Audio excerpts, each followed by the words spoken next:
It's no secret that building your own house is a difficult task. It involves a great deal of money, time, and effort. However, this tale that might inspire you. Luke Thill was able to build his own home at only 13 and only spent $1,500 on the whole project. The young man from Iowa came up with the concept of a starter home all by himself.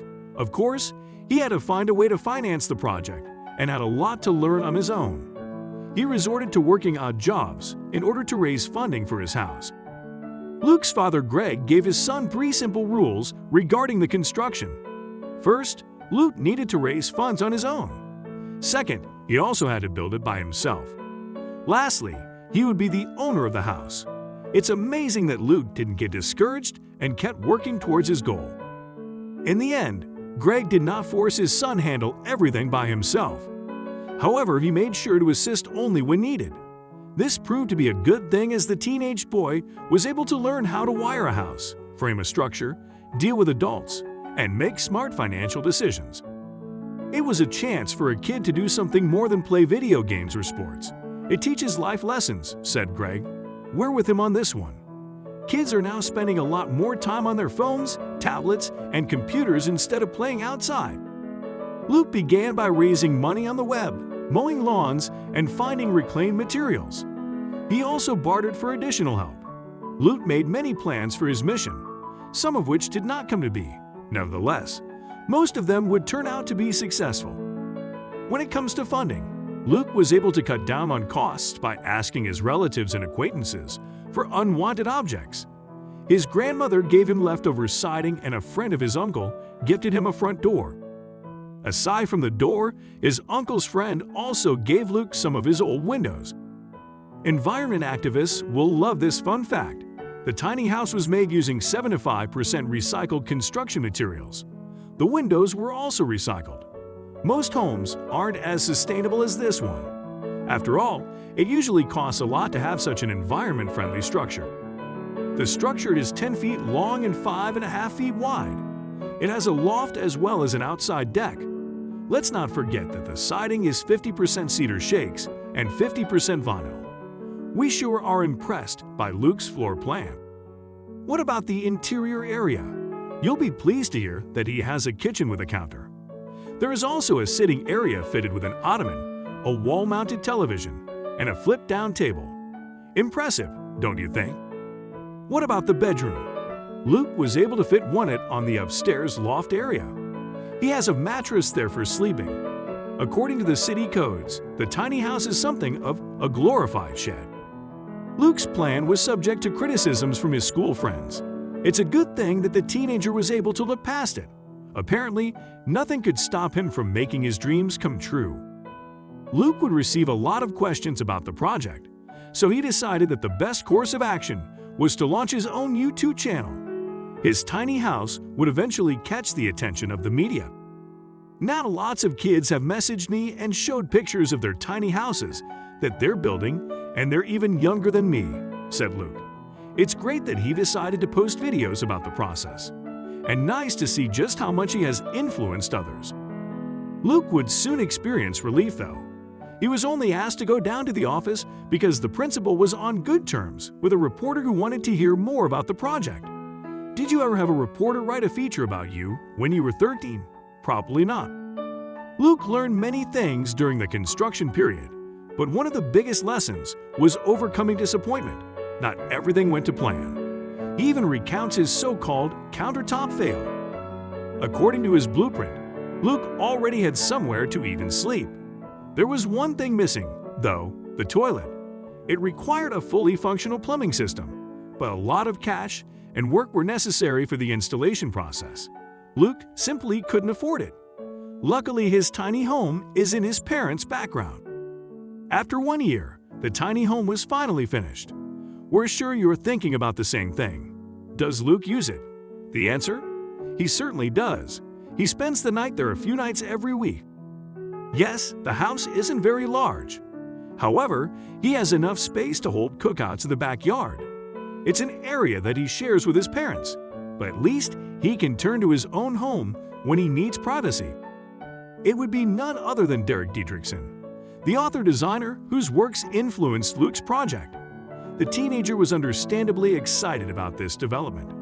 Not everyone gets to chat with their idols one-on-one. Derek gave Luke some advice and words of encouragement.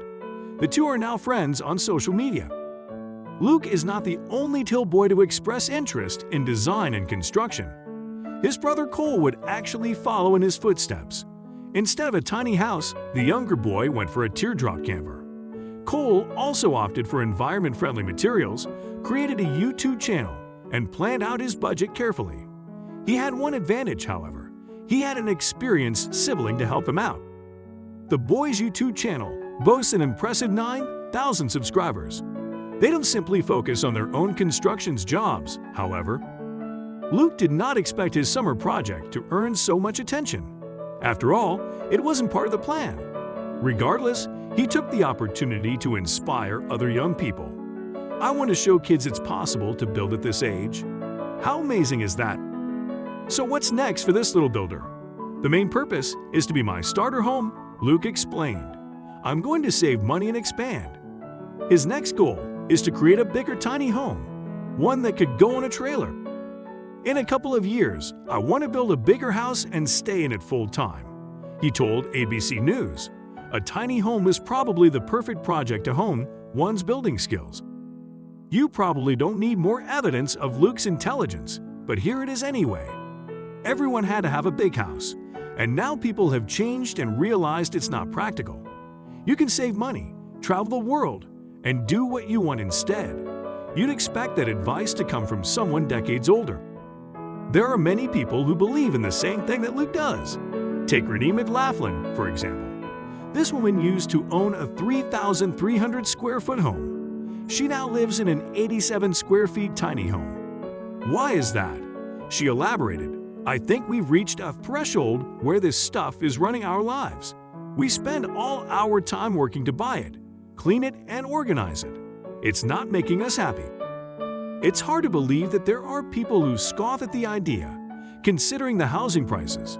I now own everything outright with no debt. Renee explains, I can move around.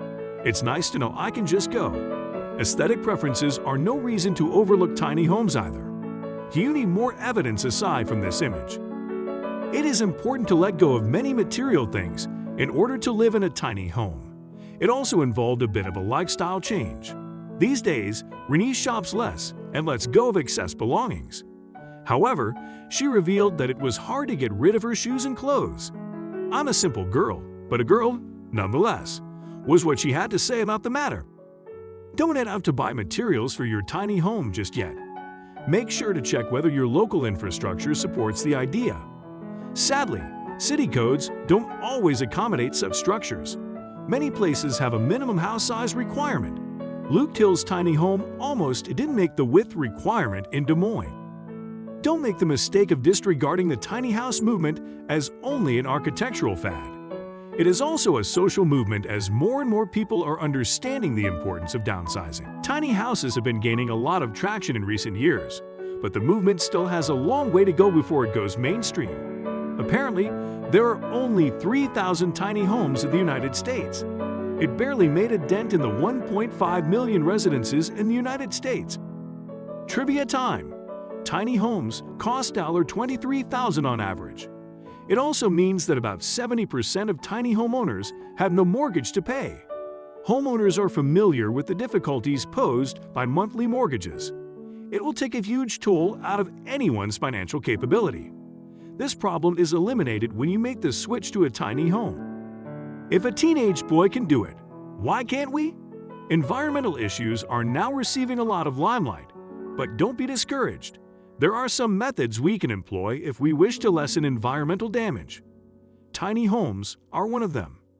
There is no better time to make the switch than the present. Thanks for watching. If you liked the video, please hit the like button. If you want to see more videos, hit the subscribe button, and if you have something to say, please leave a comment.